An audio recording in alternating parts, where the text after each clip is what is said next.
നടിയെ ഓടുന്ന വാഹനത്തിൽ ലൈംഗികമായി ആക്രമിച്ച കേസിലെ വിധിയിൽ ആദ്യ പ്രതികരണം രേഖപ്പെടുത്തി അതിജീവിത. വിധി അത്ഭുതപ്പെടുത്തുന്നില്ലെന്നാണ് നടി സോഷ്യൽ മീഡിയയിൽ കുറിച്ചത്. നിയമത്തിനു മുന്നിൽ രാജ്യത്തെ എല്ലാ പൗരന്മാരും തുല്യരല്ലെന്നും നടി രേഖപ്പെടുത്തി. തന്റെ അവകാശങ്ങൾ നിഷേധിക്കപ്പെട്ടെന്നും നേരത്തെ കോടതിയിൽ നിന്നും വിശ്വാസം നഷ്ടപ്പെട്ടെന്നും അതിജീവിത ഇൻസ്റ്റാഗ്രാമിൽ പങ്കുവച്ച പോസ്റ്റിൽ പറഞ്ഞു. കേസിലെ ഒന്നാം പ്രതി തന്റെ പേഴ്സണൽ ഡ്രൈവറാണെന്ന് പറയുന്നവരോട് അത് ശുദ്ധ നുണയാണെന്നും അയാളുമായി യാതൊരു പരിചയമില്ലെന്നും നടി കുറിച്ചു. വിധി പലരെയും നിരാശപ്പെടുത്തിയേക്കാം. എനിക്കതിൽ അത്ഭുതമില്ല.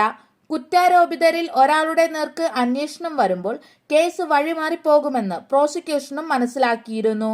കേസ് അന്വേഷണത്തിൽ വിശ്വാസമില്ലെന്ന് ആരോപിച്ച് പലതവണ ഞാൻ ഹൈക്കോടതിയെയും സുപ്രീം കോടതിയെയും സമീപിച്ചിരുന്നു.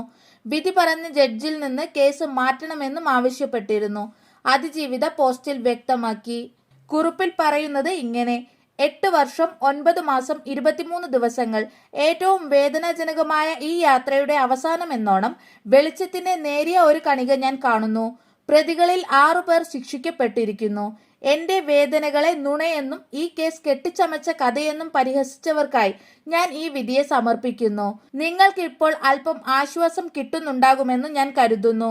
അതുപോലെ ഒന്നാം പ്രതി എന്റെ പേഴ്സണൽ ഡ്രൈവർ ആയിരുന്നു എന്ന് ഇപ്പോഴും പറയുന്നവരോട് അത് ശുദ്ധ നുണയാണെന്നും അയാൾ എന്റെ ഡ്രൈവറോ എന്റെ ജീവനക്കാരനോ എനിക്ക് ഏതെങ്കിലും രീതിയിൽ പരിചയമുള്ള വ്യക്തിയോ അല്ല. 2016 ഞാൻ വർക്ക് ചെയ്ത ഒരു സിനിമയ്ക്ക് വേണ്ടി പ്രൊഡക്ഷനിൽ നിന്നും നിയോഗിക്കപ്പെട്ട ഒരാൾ മാത്രമാണ് അയാൾ. ഈ ക്രൈം നടക്കുന്നതിന് മുൻപ് 1-2 തവണ മാത്രമാണ് ഞാൻ അയാളെ കണ്ടിട്ടുള്ളത്. അതുകൊണ്ട് ദയവായി നിങ്ങളുടെ അഭിരുചിക്കനുസരിച്ച് കഥകൾ പറയുന്നത് നിർത്തുമെന്ന് കരുതുന്നു.